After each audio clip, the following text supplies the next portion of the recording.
Alright, in this video I'm going to discuss with you the concept of half-life that we talked about yesterday in class, but I thought you might like another look at it. So here's the basic idea, is that when you have an unstable atom, like uranium-238 is a common one, phosphorus-32, these atoms are unstable and their nucleus breaks apart. As a result, what you're left with is a different atom. So if we start with a certain amount of radioactive atoms, again, we could assume any atom we want,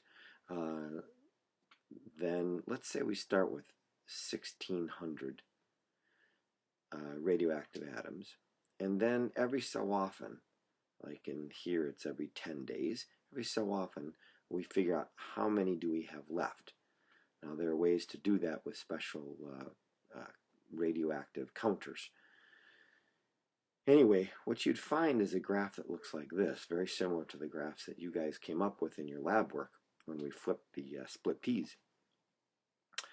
Now, the idea is that if we look at the amount of time it takes for half of that original 1600 to be left, come down here to 800, that's, in this particular situation, 10 days. So that would be considered the half-life.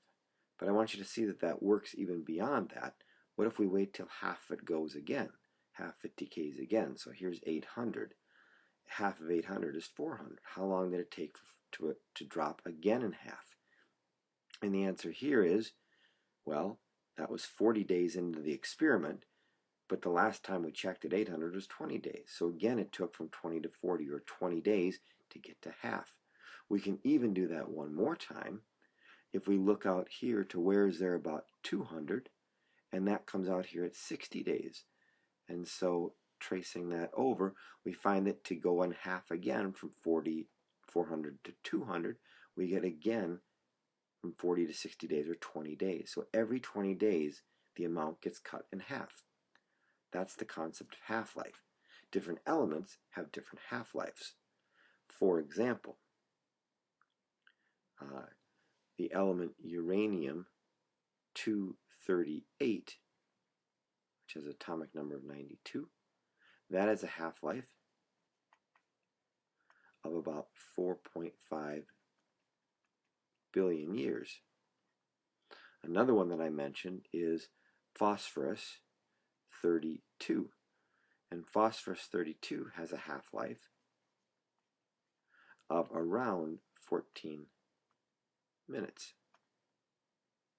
days. There are elements with half-lives even less than that.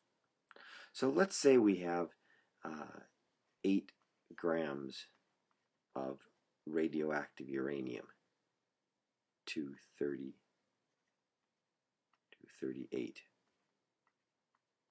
Then uranium will go through an alpha decay. That is, it'll emit an alpha particle. And what ends up being left is not uranium-238. But let's see what happens if we wait for the half-life of 4.5 billion years.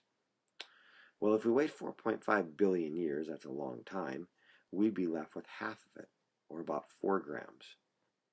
If we wait another half-life, then we'd have half of this, or 2 grams. So after 9 billion years, we'd have 2 grams. After 4.5 billion years, we'd have 4 grams. Let's look again. What if we go through one more half-life? Then we would have 1 gram, half again, and that would have been 13.5 billion years. Now what if we ask a different question? We say, hey, I have 100 grams of some radioactive substance, and now I have 25 grams, and that took maybe 4 days. Then what is the half-life? Well, we can figure this out by just counting in half. Half is 50, and then half again is 25. So that's 2 half-lives. And if we had 4 total days, then each half-life must be 2 days. 2 days to get there, 2 days to get there.